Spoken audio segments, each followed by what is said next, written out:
이 시간 말씀 보도록 하겠는데요. 베드로전서 4장 10절 말씀입니다. 저와 같이 한 절이니까요. 같이 한 목소리로 합독하시도록 하겠습니다. 베드로전서 4장 10절 말씀입니다. 앞에 화면 보셔도 좋습니다. 각각 은사를 받은 대로 하나님의 여러 가지 은혜를 맡은 선한 청지기같이 서로 봉사하라. 아멘. 여러분, 이 금요 철야 자리에 오신 여러분들 다시 한번 축복하고 환영합니다. 이 기도의 시간에 하나님도 깊게 만나시고 응답의 역사가 여러분의 삶 속에 오늘 기도의 시간에 함께 하시기를 먼저 축원합니다. 오랜만에 이 철야의 시간, 특히 이 기도의 시간에 서게 되었는데요. 오늘 이 철야를 준비하면서 갑자기 이제 제 순서가 돌아왔다는 걸 알게 됐을 때에 떠오른 단어가 하나 있었는데요. 바로 오늘 제목처럼 이 헌신이라고 하는 단어입니다. 이 헌신이라는 말, 교회에서 많이 쓰이는 말이지요. 이 교사 헌신 예배, 이 찬양대 헌신 예배, 이런 여러 가지 헌신이라는 말을 참 우리가 많이 씁니다. 또 이 사람들에게 이 교회에서 이 봉사를 종용할 때에 헌신하십시오, 헌신의 자리에 나오십시오라는 말을 우리가 많이 쓰기도 하죠. 근데 이 정작 중요한 건 말이죠. 이 헌신이라고 하는 것, 이 헌신이라고 하는 말이 이 무엇인지를 명확하게 한번 말씀해 보세요라고 한다면 이 대충은 말할지 몰라도 이것입니다, 이것이 바로 헌신입니다라고 정확하게 말해주지 못한다라는 거죠. 그러면 이 헌신이라는 것이 도대체 무엇을 말하겠습니까? 우리가 해야 한다라는 것 정도는 다들 아실 겁니다. 그런데 이게 정확하게 어떻게 해야 되는지, 그리고 이 헌신이라는 것이 우리가 그리스도인으로 이 땅에서 살아가는 데에 어떠한 의미를 지니고 있는지, 이것을 우리가 명확하게 알지 못한다는 것이지요. 물론 오늘 이 시간에 이 헌신에 대해서 제가 열심히 말한다 그래서 다 다룰 수는 없을 겁니다. 하지만 이 헌신이 무엇인지, 또 우리가 어떻게 헌신해야 되는지를 한번 살펴보고 참된 헌신의 자리로 결단하는 시간이 되기를 소망해 봅니다. 그러면 먼저 이 헌신의 생활을 우리가 뭐라고 말할 수 있을까요?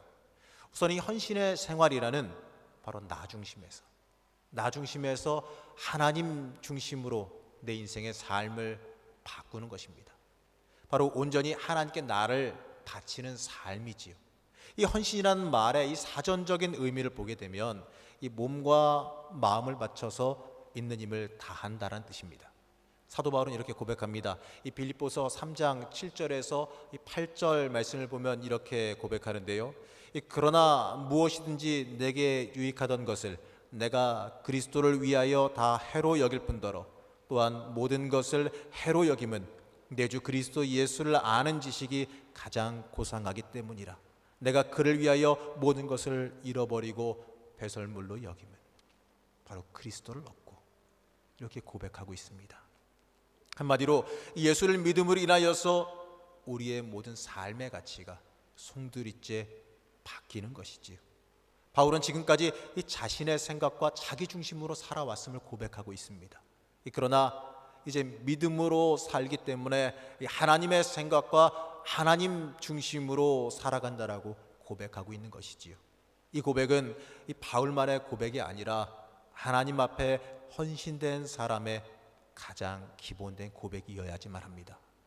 이 헌신은 어느 특별한 사람이 이 특별한 마음을 가지고 어느 특별한 상황에만 하는 특별한 결단이 아닙니다. 물론 그렇게 특별하게 헌신할 수도 있습니다. 하지만 일반적인 헌신은 우리가 특별하게 희생해서 선심 쓰듯이 하나님께 내 인생의 한 부분을 드린다라는 것이 아니라 이 그리스도인이라면 누구라도 해야 되는 당연한 것입니다. 우리가 흔하게 고백하는 이 그리스도인, 우리는 그리스도인입니다, 예수 믿는 사람입니다라고 고백하지요. 이 그리스도인이라고 한 이 고백, 이미 그 고백 안에 내가 세상의 사람으로 살아가는 것이 아니라 하나님 중심의 삶으로 살아가겠다라는 그 고백을 하고 있는 것이기 때문에 그렇습니다. 그렇기 때문에 우리는 온전히 하나님 중심의 삶을 살아가야 하는 것입니다. 그렇기 때문에 이 그리스도인으로 부름받은 우리는 헌신의 삶을 살아가야 하는 것이지요. 이 믿음의 생활에는 두 가지 믿음의 생활이 있다고들 합니다. 바로 하나님 중심의 믿음, 그리고 또 하나는 나 중심의 믿음입니다. 여기서 나 중심의 믿음이란 하나님을 믿는 이유가 나에게 있음을 말해요. 하나님으로 하여금 내 뜻을 이해하고, 하나님으로 하여금 내 병을 고치고, 하나님으로 하여금 내 소원을 이루게 하기 위해서 하나님 믿는 겁니다. 이 믿음은 모양은 좋아 보일 수 있습니다. 겉으로 보기에는 참 신실하고 참 좋은 신앙인처럼 보일 수는 있습니다. 하지만 문제는 중심이 나에 있다라는 것이지요. 이러한 믿음은 우리가 흔히 말하기를 되게 초보적인 믿음이라고도 말합니다. 어린 아이들의 특징이 뭔지 아십니까? 모든 것이 다 자기를 위해서 존재한다라고 생각하는 것이에요. 엄마도 나를 위해서, 아빠도 나를 위해서 있다라고 생각합니다. 이것이 바로 미숙한 사람들의 특징이지요. 바로 미숙한 신앙의 특징이라는 것입니다. 그러다가 조금씩 믿음이 자라게 되어지면 이 자기 중심적인 신앙이 깨어지고 하나님 중심으로 바뀌게 되어 있습니다. 이것이 바로 믿음의 성장이라고 부르는 것입니다. 그러나 이렇게 믿음의 순리대로 자라면 좋지만 이 신앙의 연수가 쌓여도 꼭 자기 중심적인 신앙을 포기하지 않는 사람들이 있어요. 참 골치 아픈 사람들이지요. 하지만 이러한 이 고집스러운 신앙은 언젠가는 깨어지게 되어 있고 또 결국에는 이 자기를 십자가에 못 박아야 됨을 우리는 경험을 통해서 여러 가지 이야기를 통해서 잘 알 수가 있는 것이지요. 나를 사랑하기 때문에 예수님을 사랑하는 것, 이것은 성장하지 못한 사랑입니다. 우리는 성장해야 됩니다. 과거에는 내가 예수님을 종처럼 부리면서 이렇게 해달라 저렇게 해달라 했다라고 한다면 이제는 내가 주님의 종이 되어야지요. 그것이 바로 진정으로 주님을 사랑하는 것입니다. 이러한 말이 있습니다. 헌신은 몸과 마음을 드리는 것, 내 인생 자체를 드리는 것입니다. 이 결혼하려고 하는 한 쌍이 있다고 한번 해봅시다. 이 결혼을 준비하면서 예물도 준비하고 살림도 장만합니다. 이제 완벽한 준비를 다 마쳤습니다. 그러나 막상 이 결혼식에 자신의 몸이 가지 않는다면 어떻게 될까요? 그 결혼식이 성립이 될까요? 신랑도 몸이 가는 것이 제일 먼저고 신부도 몸이 제일 소중한 준비물입니다. 잠언 23장 26절 상반절을 보게 되면 이렇게 말씀하세요. 내 아들아 내 마음을 내게 주어라. 우리가 교회 규율을 잘 지킨다거나 일을 열심히 하고 잘한다는 것 그리고 희생적으로 산다는 것만이 이 헌신의 생활이 되어지는 것은 절대로 아닙니다. 먼저 내 자신을 하나님께 드릴 수 있어야 한다는 것이지요. 내가 하나님의 것임을 철저히 인정하고 하나님 중심으로 나를 드릴 수 있어야 한다는 것입니다. 고린도후서 12장 14절 중반절을 보게 되면 이렇게 말씀하는데요. 내가 구하는 것은 너희의 재물이 아니요 오직 너희니라. 이렇게 말씀하시고 있어요. 그리스도께서 우리의 소유나 일보다 먼저 우리 자신을 바칠 것을 원하십니다. 하나님께서 원하시는 것은 내 물건이나 내 직위 같은 것이 아니에요. 내 자신 자체를 하나님께 드리시기를 원하신다는 겁니다. 내가 하나님의 것이 되는 것, 내가 하나님의 온전한 손과 발이 되어 주는 것을 원하십니다. 우리는 우리 것을 우리의 심령에 새길 수 있어야 합니다. 한 인디언 추장이 이 선교사님을 통하여서 예수님을 믿게 되었습니다. 이 추장은 자신이 하나님께 구원받은 것이 너무나도 감사했어요. 이 구원의 선물이 너무나도 감사하고 좋았습니다. 자신이 너무 귀한 것을 받았다라고 하는 이 생각이 들자 마음속에 하나님을 향해서 나도 무엇인가 드려야 하겠다는 마음이 들었어요. 참 귀한 마음이지요. 나름대로 이 감사의 마음을 표현하고 싶었던 겁니다. 그래서 선교사님을 찾아갔습니다. 그러면서 자신이 아주 아끼는 아주 값비싼 이 사슴 가죽으로 만든 신발을 바쳤습니다. 제가 하나님께 받은 은혜가 너무나도 감사해서 제가 너무나도 아끼는 이 값진 가죽 사슴 신발을 바로 하나님께 바치겠습니다. 그러자 선교사님은 단호하게 말씀합니다. 하나님은 당신의 가죽 신발을 바라시는 게 아닙니다. 그러자 추장은 말이 없이 자기도 그래 그럴 줄 알았다는 듯이 이 정도는 역시 안 되지 싶은지 자기 천막으로 가서 자기가 잘 타고 다니던 백마를 끌고 왔습니다. 선교사님 이 정도는 받으셔야지요. 선교사님 대답합니다. 아닙니다 추장. 하나님은 추장의 말을 원하시는 게 아닙니다. 그러자 그 추장은 이 표정이 없이 한참을 서서 고민했습니다. 그러더니 무엇인가 큰 결심을 한 듯한 표정으로 자신의 천막 안으로 들어갑니다. 그러더니 손에 아주 이상한 장식이 달려있는 해골도 달려있고 이상한 장신구가 달려있는 지팡이 하나를 가지고 나왔어요. 이 지팡이가 무엇이냐면 이 추장의 권세의 상징입니다. 이 막대기는 추장의 권력이고 추장의 징표입니다. 이 지팡이를 양도한다는 것은 이 추장의 권리를 양도하겠다는 것이지요. 바로 추장의 자리를 선교사님에게 넘기겠다는 겁니다. 자기가 가진 것 중에 가장 가치 있고 가장 중요하다 싶은 것을 하나님께 귀하게 내놓은 것이지요. 그런데 선교사님은 이거마저도 고개를 내어줬습니다. 깜짝 놀란 추장은 이제 말합니다. 아니 선교사님, 이제 내가 더 이상 드릴 게 없습니다. 내가 가진 모든 귀한 것은 다 드린 겁니다. 이제 남은 것은 내 목숨 하나밖에 안 남았습니다. 그러자 그제서야 선교사님이 웃으시며 대답합니다. 맞습니다. 예수 그리스도께서는 당신의 생명을 가장 먼저 원하십니다. 로마서 12장 1절 말씀을 보면은 이렇게 말씀하지요. 그러므로 형제들아, 내가 하나님의 모든 자비하심으로 너희를 권하노니 너희 몸을 하나님이 기뻐하시는 거룩한 산 제물로 드리라. 이는 너희가 드릴 영적 예배니라.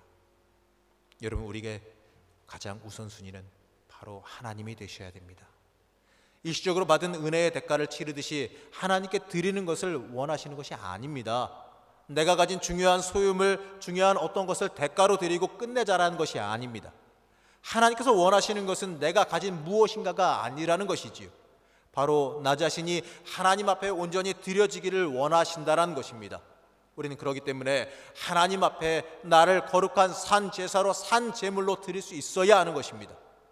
우리가 드리는 영적 예배는 바로 나를 드리는 것입니다. 하나님 앞에서 무엇을 달라고 구하기만 하고 살아가는 것이 아니라 내가 하나님 앞에 쓰임받기를 원한다고 나를 써달라고 내가 하나님의 손과 발이 되겠다는 그 고백이 우리의 인생에 가장 먼저 있어야 한다는 것입니다. 이것이 우리에게 필요한 것입니다. 내가 하고 싶은 것, 내가 가지고 싶은 것, 내가 가고 싶은 그 모든 길을 하나님 앞에 내려놓고 하나님께서 인도하시는 길로 가겠다라고 하는 그 고백이 우리의 인생에 있어야 된다는 것이지요. 그러한 결단이 내 인생에 있어야 됩니다. 그것이 바로 내가 예수를 믿고 그리스도인으로 살아가는 이유인 것입니다. 파루아의 성 안토니오라고 하는 이 성인이 있었는데, 이 성인이 이 어린 시절이었을 때 예수님을 만난 이야기를 전하고 있습니다. 추운 겨울날 자기 집 문을 두드리는 소리에 누가 왔나 싶어서 문 앞으로 달려나갔습니다. 그런데 거기에는 이 추운 날씨에 누더기 옷을 걸쳐 입은 거지가 한 명 서 있다 그래요. 불쌍히 여겨서 그에게 따뜻한 옷을 가져다 드리겠다라고 말합니다. 하지만 그 거지는 자신은 옷을 구하러 오지 않았다라고 말해요. 안토니오는 이 사람이 배가 고파서 그렇구나, 그런 줄 알고 음식을 대접하겠다라고 말합니다. 하지만 그 거지는 아니라고 말합니다. 나는 배가 고프기는 하지만 음식을 구걸하는 게 내 목적은 아닙니다. 그러면 왜 우리 집 문을 두드리셨습니까? 당신의 심장을 나에게 달라고 부탁하려고 왔습니다. 안토니오는 그 말에 깜짝 놀라서 한 걸음 물러섰습니다. 그리고 말하기를, 아니, 내 심장을 주면 나는 죽습니다, 이렇게 말해요. 그러자 그 거지는 어깨에 메고 있던 자루를 그 아이 앞에 내려놓습니다. 그러더니 거기서 주섬주섬 무엇인가를 꺼내요. 거기서 몇 개의 심장을 꺼내면서 보여줍니다. 이것은 사도 바울의 심장이고, 이것은 막달라 마리아의 심장, 이것은 베드로의 심장입니다. 나에게 심장을 준 모든 사람들은 오히려 영원한 삶을 살고 있습니다. 그때 이 안토니오의 눈이 열려지면서 자기 앞에 서 있는 거지가 아니라 바로 예수님을 깨닫게 되어지고, 예수님을 밝히 보게 되어지고, 그 앞에 헌신하며 그의 제자가 되었다라고 합니다. 사랑하는 성도 여러분, 오늘도 우리 주님께서는 우리의 심령 앞에 오셔서 우리의 마음문을 두드리며 말씀하십니다. 너의 심장을 원한다. 마가복음 8장 34절에서 35절 말씀이 있습니다. 이 말씀을 여러분 한번 읽어보시기 바랍니다. 여러분이 한번 읽어보시겠습니다. 시작.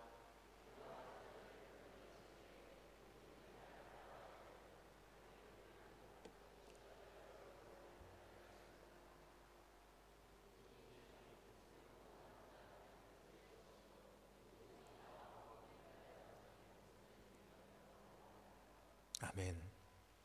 이 말씀을 우리의 심령에 새기기를 원합니다. 예수 따라가는 길은 나를 내려놓는 것입니다.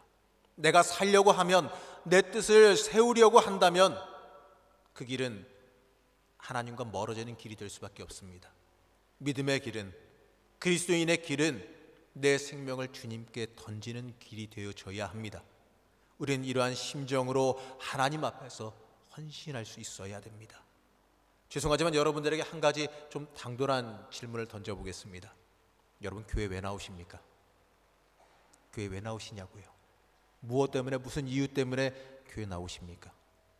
아마도 누가 갑자기 이런 말을 대놓고 물어본다면 다들 당황스러우실 겁니다. 아주 쉬운 것도 갑자기 물어보면 사람이 원래 당황하거나 어렵게 생각하는 경향이 있기 때문에 그러지요. 어느 목사님께서 신앙 좋으신 분에게 갑자기 이 질문을 한번 물어보셨다고 합니다. 그러자 그분은 너무 당황해서이신지 이렇게 대답했다 그래요. 네, 목사님, 구원 얻으려고 옵니다. 자, 여러분, 이 구원 얻으려고 옵니다. 이 대답이 맞는 대답일까요? 틀린 대답일까요? 자, 한번 생각해 보시기 바랍니다. 이 대답이 맞을까요? 틀릴까요? 네, 선뜻 대답들을 못 하시는데 사실 이 대답은 약간 좀 함정이 있는 대답입니다. 약간 문제가 있는 대답이지요. 아직도 우리가 구원 받았는지 못 받았는지 문제를 가지고 씨름하고 있어야겠습니까? 우리가 여전히 교회 나온 이유가 단지 구원받기 위해서입니까? 물론 구원은 중요한 문제입니다. 구원받는 것이 신앙의 본질이기는 합니다. 하지만 신앙생활이 몇 년인데 아직도 그 이유입니까? 그 문제는 벌써 해결되었어야 되는 문제 아닙니까? 집사, 권사, 장로쯤 되었으면 이 구원의 문제는 확실히 대답해야 됩니다. 구원 받았습니까? 당연한 걸 물어보십니까? 확실히 대답할 수 있어야 되는 거 아니겠습니까? 왜 교회 나오십니까? 물어봤더니 구원받기 위해서요. 아닙니다. 여러분은 이미 구원 받으셨습니다. 여러분이 지금 나오시는 것은 구원의 문제가 아니라 구원 이후의 삶의 문제입니다. 예수 믿으면 구원받는 것이고 이미 결정된 문제인데 아직도 교회 나오는 것이 구원 얻기 위해서여서는 안 된다는 것이지요. 우리가 교회 나오는 것은 구원 얻은 다음에 하나님의 일을 하기 위해서라는 것을 깨달아야 됩니다. 초보의 단계를 넘어서서 이제는 올라가야 되지 않겠습니까? 구원받은 하나님의 백성들은 교회라고 하는 이 공동체를 통해서 복음 전하는 일을 하기 위해서 나오는 겁니다. 하나님의 일에 우리가 동참함으로 쓰임받기 위해서, 주님의 손과 발이 되기 위해서 교회 나오는 것입니다. 이것이 오늘 우리가 읽은 이 말씀을 통해서 잘 드러나고 있습니다. 베드로전서 4장 10절 말씀을 다시 보면 이렇습니다. 각각 은사를 받은 대로 하나님의 여러 가지 은혜를 맡은 선한 청지기 같이 서로 봉사하라. 아멘. 하나님께서는 말이죠, 우리가 주님의 손과 발이 되어서 당신의 일을 하기를 원하십니다. 우리에게 은혜를 주신 이 목적이 바로 우리가 헌신하고 봉사하게 하기 위해서라는 것이에요. 그저 우리가 잘 먹고 잘 살게 하기 위해서 하신 것이 아닙니다. 제발 부탁하건대, 제발 부탁드리건대 삶의 목적이 이 땅의 것에만 머무르지 마시기 바랍니다. 이 땅에서 이 먹고 사는 문제가 중요하기는 하지만 그것이 내 인생의 전부가 되어서는 안 됩니다. 그것이 내 삶의 목적이 되어서는 안 됩니다. 내 삶의 이유가 되어서는 안 됩니다. 좋은 집 사는 것, 좋은 차 사는 것, 높은 자리에 올라가는 것, 좋은 학교 들어가는 것이 인생의 목적인 것처럼 살아가서는 안 됩니다. 우리가 이 땅에서 살아가는 이유와 목적은 하나님께 쓰임받기 위해서여야지만 합니다. 하나님께 봉사와 헌신하기 위한 삶이어야지만 합니다. 이 봉사와 헌신은 우리의 신앙을 자라게 만들어줍니다. 움직이지 않는 것은 마비되고 못쓰기 마련 아니겠습니까? 우리가 만약에 다쳐서 이 기부스를 몇 달 하게 되어지면 이 움직이지 않는 것은, 이 움직이지 않는 그 부분은 눈에 띄게 가늘어지는 것을 볼 수가 있어요. 이 안 쓰니까 근육이 약해지는 거죠. 써야만 힘이 생기게 되어 있기 때문에 그렇습니다. 영적 생활도 이것과 같습니다. 하나님께 받은 은사는 이 그리스도를 위해서 써야 더 성장하는 겁니다. 흐르지 않는 물은 썩습니다. 현상 유지는 그대로 있는 것이 아니라 오히려 퇴보하는 것임을 잊지 마시기 바랍니다. 여러분, 우리는 달란트의 비유 잘 알고 계시지요. 주어진 달란트를 준 주인의 뜻에 따라 쓰지 않고 버려두었던 자가 어떻게 되었는지도 잘 알고 있습니다. 우리가 받은 달란트는 우리의 것이 아니라 하나님의 것입니다. 우리는 그것에 대한 관리자, 다시 말하면 청직입니다. 하나님께서 주신 것을 선하게 관리해서 하나님께 흡족한 인생을 사는 것, 이것이 바로 청지기로서의 선한 역할입니다. 우리에게는 틀림없이 하나님께서 각자에 맞게 달란트를 맡겨주셨습니다. 우리에게 달란트를 주신 것은 우리가 이것을 가지고 주님을 위해서 일하기를 원하시기 때문입니다. 우리가 받은 이 달란트의 양을 탓할 것이 아니라, 누구는 많이 받고 나는 적게 받았고 이걸 탓할 것이 아니라, 나에게 주어진 것으로 내가 무엇을 하나님께 헌신할 수 있을 것인지를 먼저 찾아봐야 한다는 것입니다. 그리고 그것을 가지고 최선을 다해서 충성해야 됩니다. 많고 적음을 따지는 것이 급한 것이 아니라, 내가 이걸 가지고 어떻게 할 것인가, 이걸 가지고 얼마나 헌신할 수 있을 것인가를 먼저 따져봐야 된다는 것이지요. 내가 그걸 가지고 헌신해봤습니까? 내가 가진 달란트 가지고 얼마나 충성하셨습니까? 그 달란트만큼이나 충성해 보셨습니까? 그리고 난 다음에 받은 양이 적은지 많은지 따져봐야 되는 거 아니겠습니까? 헌신해야 됩니다. 이것이 바로 은혜 받은 선한 청지기로서의 임무이기 때문에 그렇습니다. 바로 우리를 부르신 그 하나님의 목적에 맞게 살아드리는 것입니다. 사랑하는 성도 여러분, 하나님 앞에서 헌신하시기 바랍니다. 선한 청지기로서 하나님께서 손과 발로 부르신 청지기로서 헌신하시기 바랍니다. 온전히 하나님께 나를 드리며 살아가는 인생, 하나님을 위한 인생, 그 삶을 사시기 바랍니다. 하나님께서는 우리의 수고와 헌신 절대로 잊지 않고 기억하십니다. 이것 또한 잊지 마시기 바랍니다. 하나님께 온전히 드리기를 아주 좋아하시고 잘하시는 분이 한 분 계셨다고 합니다. 어느 분이 부러워서 어떻게 그렇게 할 수 있는지를 물어봤습니다. 그러니까 그분의 대답이 참 걸작입니다. 내가 삽으로 퍼내면 하나님께서도 삽으로 나에게 퍼주시더라고요. 그런데 하나님의 삽이 내 삽보다 훨씬 더 크더군요. 굉장히 오래된 이야기이긴 한데, 제가 군대에서 작업할 때 이야기이기도 합니다. 제가 있던 부대에 김대중 대통령께서 한번 방문했던 적이 있습니다. 남자분들은 아실 겁니다. 이 대통령이 방문하면 도대체 어떠한 일이 벌어지는지, 참 몇 달간 대통령 맞이하는 그 준비, 눈에 보이지도 않는 그 준비하느라 참 힘들었는데, 대통령이 가시고 난 뒤에 사단장이 방문하더니 기념탑을 세우랍니다.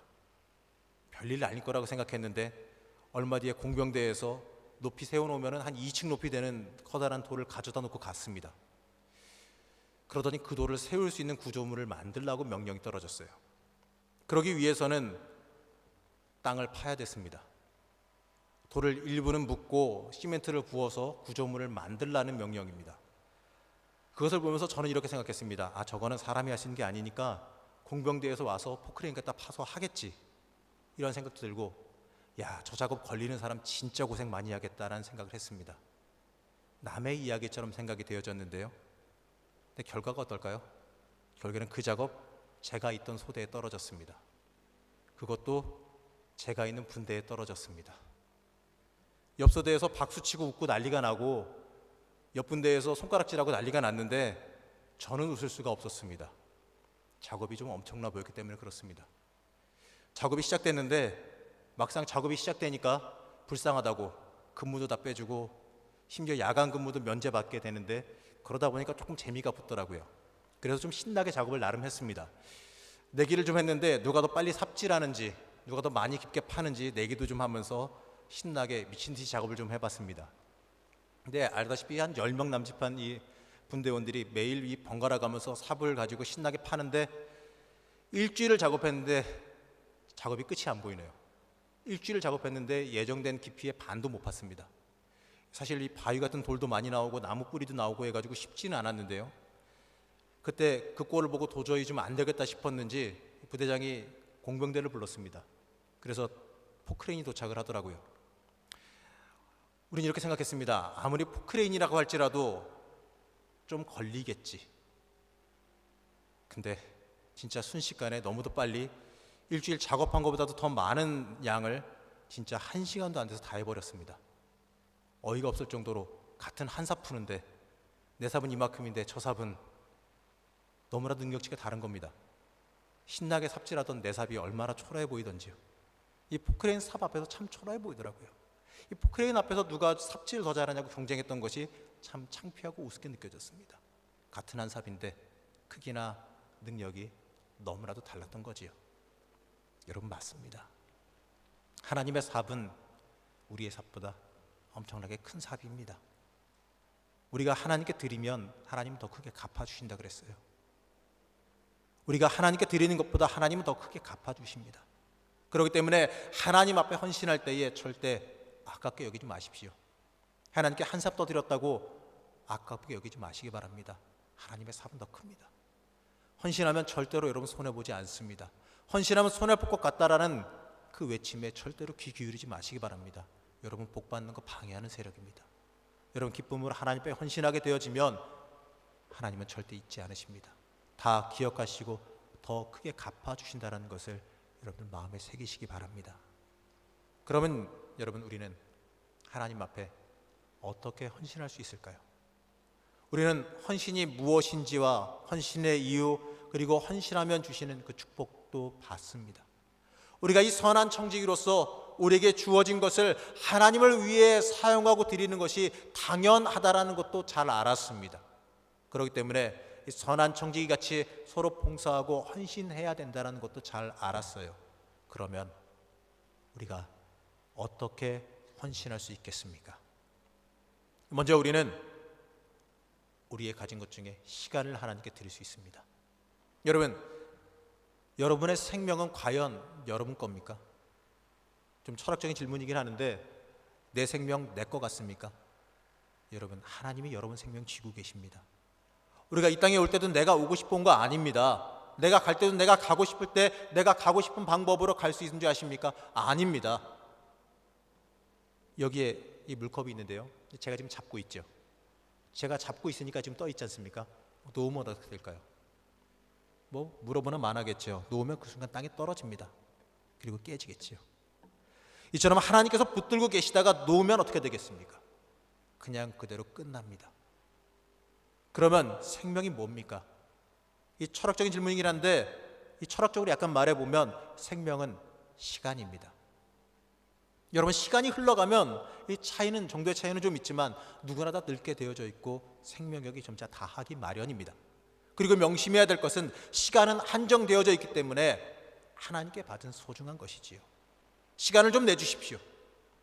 시간을 좀 내주십시오.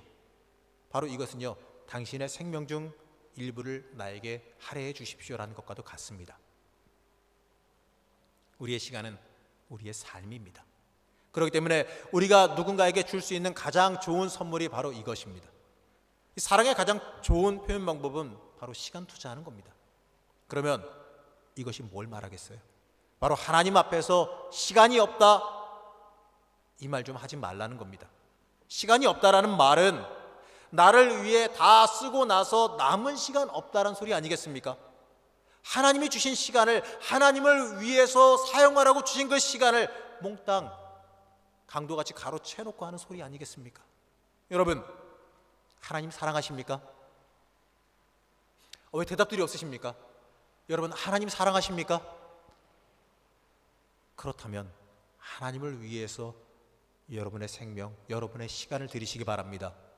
어차피 내가 주인인 시간도 아닙니다. 내가 주인도 아닙니다. 나에게 주어져서 내가 관리할 뿐이지 내가 주인도 아닙니다. 모든 것의 우선은 하나님이 되어줘야 합니다. 세상 일에는 물론 시간이 없을 수도 있습니다. 바쁘니까요. 사람 만나는 데는 시간이 없을 수도 있습니다. 하지만 주님을 위해서 헌신하기 위해서는 이 시간이 없다는 말을 제발 하지 마시기 바랍니다. 주변에서 하나님의 일을 좀 하십시오라는 권면을 하게 되면 흔히 들리는 말이 뭐냐면, 목사님 하기는 좀 하긴 해야겠는데 제가 시간이 없어서 못하겠습니다, 이런 말을 하십니다. 연말이 되니까 이제 이런 얘기를 많이 듣게 되는데요, 어떻게 좀 찔리는 분들 좀 계십니까? 하나님을 사랑하신다면, 참된 헌신을 하고 싶으시다면 내 시간에 맞춰서 시간이 없다라는 것이 아니라 하나님의 일을 다 해놓고 거기에 맞춰서 내가 살아갈 줄 알아야 합니다. 내가 쓰고 남은 시간을 하나님께 드리자는 것이 아닙니다. 내가 쓰고 남은 짜투리 하나님께 드리자는 게 아닙니다. 모든 것의 우선은 하나님이 되어져야 합니다. 하나님 중심이 되어져야 합니다. 이렇게 말은 잘하면서 막상 기회가 주어지면 우리가 다른 말하고 있지는 않습니까? 하나님의 일을 하기 위해서 우리는 항상 시간이 있어야 됩니다. 아무리 세상 일로 바빠도 하나님을 위해서는 우리는 항상 시간이 있어야 됩니다. 그것이 바로 하나님 사랑하고 온전히 주님을 위해 살아가는 사람들의 모습이기 때문에 그렇습니다. 두 번째는 우리의 소유를 드릴 수 있어야 됩니다. 이 물질에 관한 문제는 사실 민감한 문제지요. 하지만 다루지 않을 수가 없습니다. 그 이유가 무엇이냐면 사실 이 물질의 문제가 영적인 문제이기 때문에 그렇습니다. 돈은 돈이고 믿음은 믿음이지 아닙니다. 분명히 서로 같이 따라 움직이는 것입니다. 마태복음 6장 21절 말씀을 보면 이렇죠. 여러분 한번 봉독해 보시겠습니까? 시작.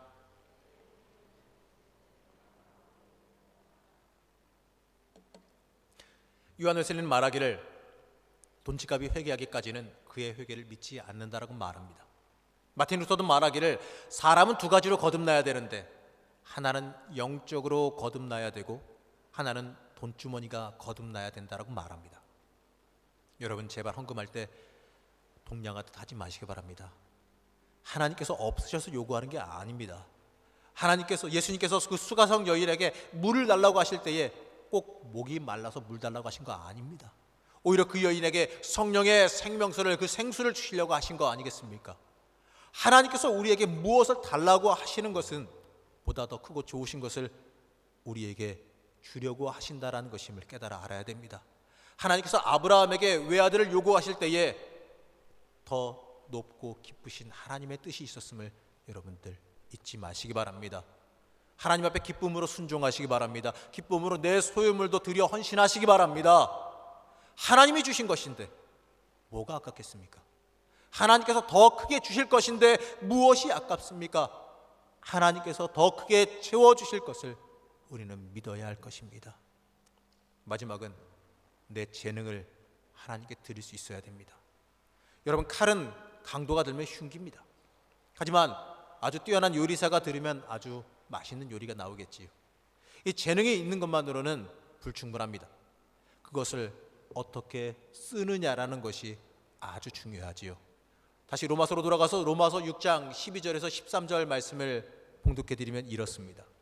너희는 죄가 너희 죽을 몸을 지배하지 못하게 하여 몸의 사욕에 순종하지 말고 또한 너희 지체를 불의의 무기로 죄에게 내주지 말고 오직 너희 자신을 죽은 자 가운데서 다시 살아난 자 같이 하나님께 드리며 너희 지체를 의의 무기로 하나님께 드리라. 하나님께서 우리에게 주신 그 은사를 잘 써서 하나님의 영광을 위해서 사용할 때 그때야 우리 본래의 가치와 명예가 있게 되는 겁니다. 하나님을 위해서 내 재능을 사용하기를 소망하시기 바랍니다. 그리고 착각하지 말아야 될 것은 재능은 남보다 뛰어나야 재능이 아닙니다. 흔히 하시는 말씀이 내가 헌신하기에는 재능이 없습니다. 남보다 잘하는 것이 없습니다. 저보다 잘하는 사람 많습니다라고 말합니다. 그러니 제가 할 수 있는 것이 없습니다. 이렇게들 말하지요. 죄송하지만 그거는 인간적인 내 생각에 불과합니다. 하나님의 관점에서는 그렇지 않습니다. 왜 나를 남에게 비유합니까? 왜 나를 남에게 비교합니까? 하나님께서 나를 부르실 때에는 나에 맞게 나를 사용하시려고 부르시는 겁니다. 그러니 내가 가진 것으로 부족하다 생각할지라도 최선을 다해 헌신하면 되는 거 아니겠습니까? 왜 내 헌신까지도 남에게 비교하려 헌신하려 하십니까? 잊지 마시기 바랍니다. 나에게 하나님께서 주신 것이 나의 재능입니다. 내가 가진 것을 통해서 하나님께 온전히 드려 헌신하시기 바랍니다. 그것이 바로 충성이고 나를 온전히 드리는 것입니다. 내가 할 수 있는 것, 나에게 주어진 것으로 얼마든지 헌신할 수 있다는 것입니다. 그것이 하나님을 위해 살아가는 길이라는 것을 여러분들 잊지 말고 기억하시기 바랍니다. 사랑하는 성도 여러분, 우리는 하나님의 사람으로서 무엇 때문에 살아갑니까? 우리는 오늘 말씀의 제목처럼 헌신하기 위해서 있습니다. 우리가 그리스도인인 것은 하나님께 온전히 헌신하기 위해서입니다. 나를 들여 하나님의 손과 발이 되어드리기 위함임을 잊지 마시기 바랍니다. 온전히 하나님께 나를 들여 헌신하는 사람, 그 사람은 영생을 얻을 것입니다. 그 그 사람은 온전히 생명수를 마시게 될 것입니다. 하나님 중심으로 여러분의 인생을 갖고 가시고 하나님 중심으로 여러분의 인생을 살아가시기 바랍니다. 헌신, 이것은 하나님 중심으로 나를 변화시켜가는 겁니다. 헌신하십시오 말하면 어떤 분은 무섭다라고 이야기합니다. 헌신하십시오라고 말하면 여러 가지 내가 희생해야 될 것, 결단해야 될 것, 내가 내려야 될 것을 생각하기 때문에 무섭다 또는 두렵다라고 말하는 사람들이 있습니다. 아닙니다, 여러분. 헌신하십시오라고 말할 때에는 여러분 이렇게 생각하셔야 됩니다. 하나님의 거룩한 초대입니다. 복받는 길로, 복의 길로 여러분들을 부르시는 하나님의 영적인 초대입니다. 축복의 통로로 여러분들을 부르시는 영의 초대입니다. 여러분 이것을 잊지 마시기 바랍니다. 헌신은 하나님의 뜻을 이루어 드리는 삶입니다. 특별하게 내가 희생하는 것이 아니라 그리스도인이라면 당연하게 해야 되는 영적인 삶입니다. 내 삶을 들여 온전히 주님 앞에 헌신하며 참된 그리스도인으로 살아가시를 소망하시기 바랍니다. 사랑하는 여러분, 여러분은 헌신하고 계십니까? 하나님의 사람으로서 하나님께 헌신하고 계십니까? 여러분 이 시간 기도하시면서 무엇을 구하기보다, 무엇을 달라고 구하기보다, 문제 해결을 놓고 해결해 달라고 기도하기보다 더 먼저 해야 될 것이 무엇이냐면 하나님 앞에 내가 헌신하기를 결단하는 시간 되시기 바랍니다. 내가 하나님 앞에 헌신될 때에 모든 문제와 간구의 제목들도 초월하게 되어져 있습니다. 더 이상 그 문제는 나에게 문제가 아닙니다. 하나님께서 그걸 뛰어넘게 만들어 주시기 때문에 그렇습니다. 여러분 하나님 앞에서 결단하실 때에 더 큰 영의 역사, 더 놀라운 은혜의 길이 열릴 것입니다. 그 헌신의 길, 그 축복의 통로에 들어가시는 여러분 되시기를 이 시간에 간절히 축원합니다. 이 시간 함께 찬양하기를 원합니다. 이 시간에 주님 내가 여기 있사오니 라는 이 찬양 같이 고백하는 마음으로 찬양하시고 기도의 자리로 같이 나아가도록 하겠습니다.